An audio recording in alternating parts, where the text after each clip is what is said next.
Ha? Okay ninyo. Ano talent? Traffic ako.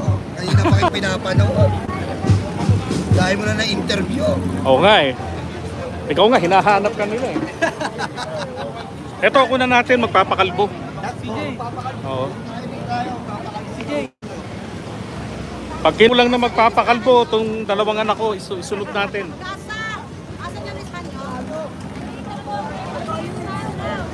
Okay, so kukunan rin, papakita ko muna sa inyo yung mga tao.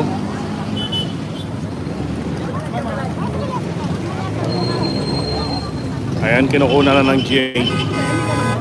Go, go, go, go!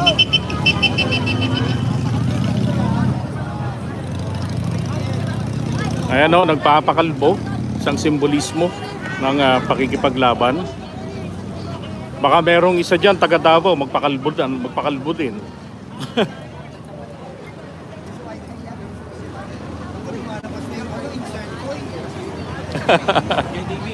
Oy, sige po.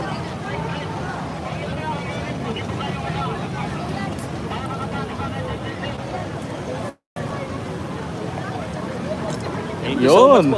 Okay. Walang yung INC, no? Napanood ko lagi.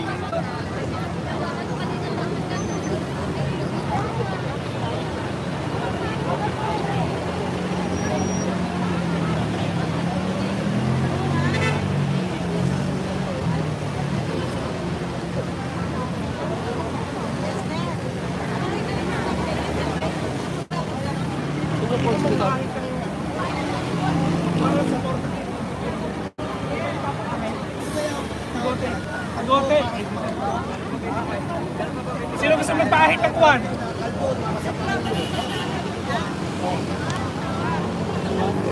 Pwede yun sila ng kalbo para sa mga kalbo. Sige, gawin din ako.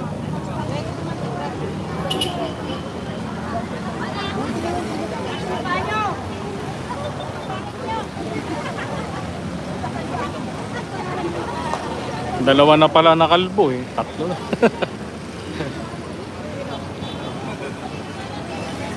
Yan.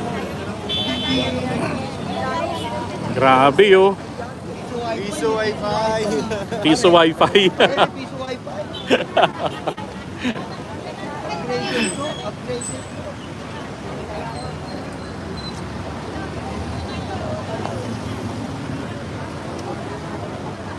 Ayan, so minsan lang nagkatipon-tipon yung mga Marcos supporters. Pero kita nyo naman yung dami. Diba? Kung ordinaryong mga DDS lang ito, nanakbo na to sa ulan. Pero tong mga to, nako, parang nung panahon ng motorcade. Diba? Walang uwian. Hindi tapos ang biyahe.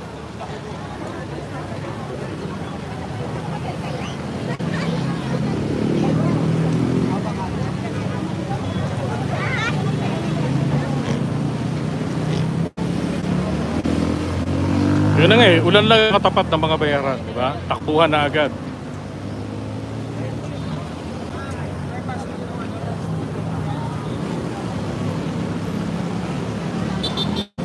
Ito naman dalawang kabataan, sinakripisyo yung buhok.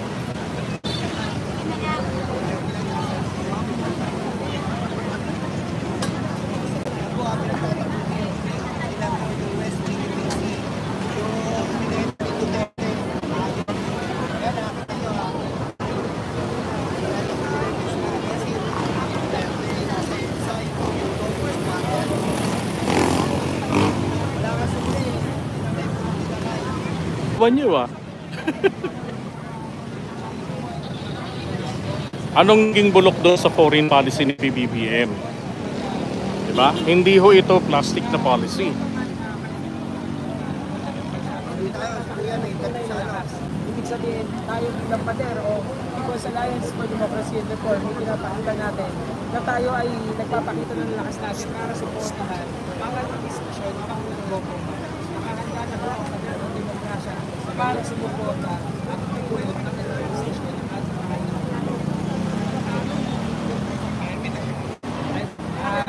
naikisa po tayo, tama po siya, hindi ito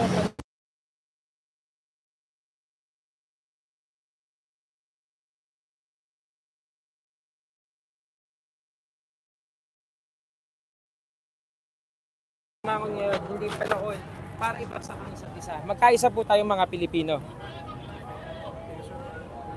Pwede ba kayong magkikit-tikit isang follow-up lang ng mga nagpakasito?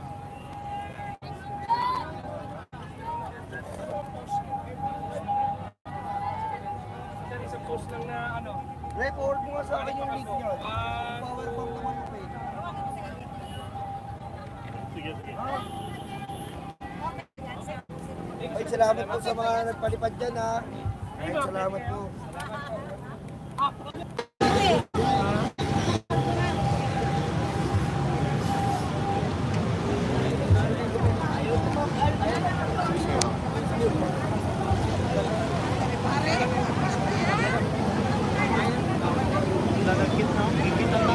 Alright, so yun na nga, natapos na yung